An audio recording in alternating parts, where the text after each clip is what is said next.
ముల్లుని ముల్లుతోనే తీయాలి, వజ్రాన్ని వజ్రంతోనే కొయ్యాలి అంటారు.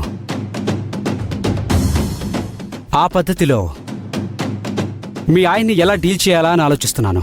అదే నేను అడుగుతున్నాను. ఏదో ఒక పరిష్కారం చెప్పు, లేదంటే నా చావు నించొస్తాను. అలేఖ్య, వెయిట్, కూర్చో.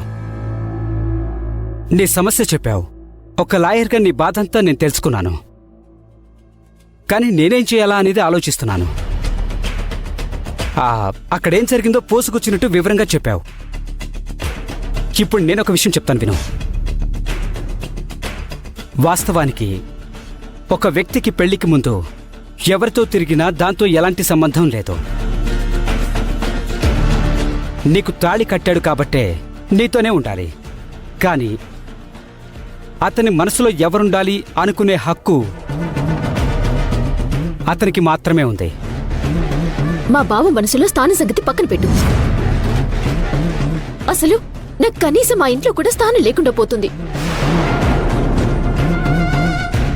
ఆ సుహాసిని, ఆ పాప ఆ ఇంట్లో ఉండటానికి వీల్లేదు.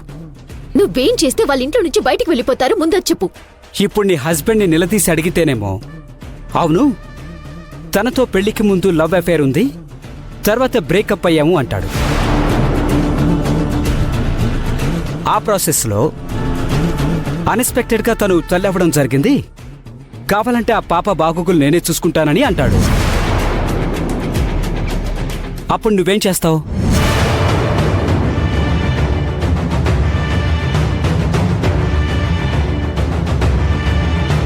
మనకొకవేళ రాఘవ ఆ అమ్మాయి మెడలో తాళి కట్టుంటే అప్పుడు పెళ్లి చేసుకున్న భార్య ఉండగా ఇంకొక అమ్మాయి మెడలో ఎలా తాళి కడతావని చెప్పి అతని మీద నాన్ బెయిలబుల్ అరెస్ట్ ఇష్యూ అయ్యేలా చేయొచ్చు. ఆ టోటల్ ఫ్యామిలీని అరెస్ట్ చేయించచ్చు. మరి రాఘవ లాంటి పని ఏమైనా చేశాడా? లేదు, బావాల పెళ్లికెళ్ళి అవేం చేసుకున్నాడు.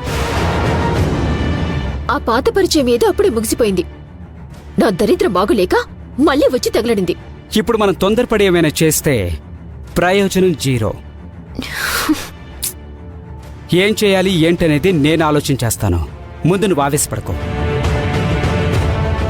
ఎందుకంటే ఈ పాటికే నువ్వు ఎటో వెళ్ళిపోతేనో, ఛీ నా కర్మ ఇలాంటిది, నాకిలాంటి వాడు వద్దు అంటేనో నీ సమస్య పరిష్కారం కాదు. వాళ్ళు హ్యాపీగానే ఉంటారు. నువ్వు ఏ రోజైతే నీ భర్తని వద్దంటావో,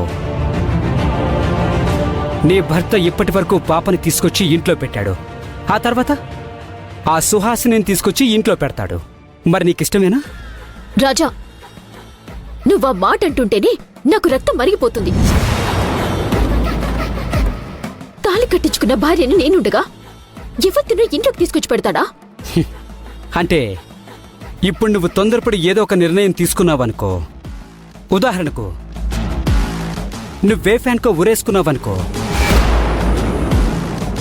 ఫ్యాన్కు ఉరేసుకోకపోయినా నుయ్యో కొయ్యో చూసుకున్నావే అనుకో, అప్పుడు కూడా నువ్వు నీ ఇంట్లో ఒక డెడ్ బాడీ క్యారెక్టర్లా మిగిలిపోతావు.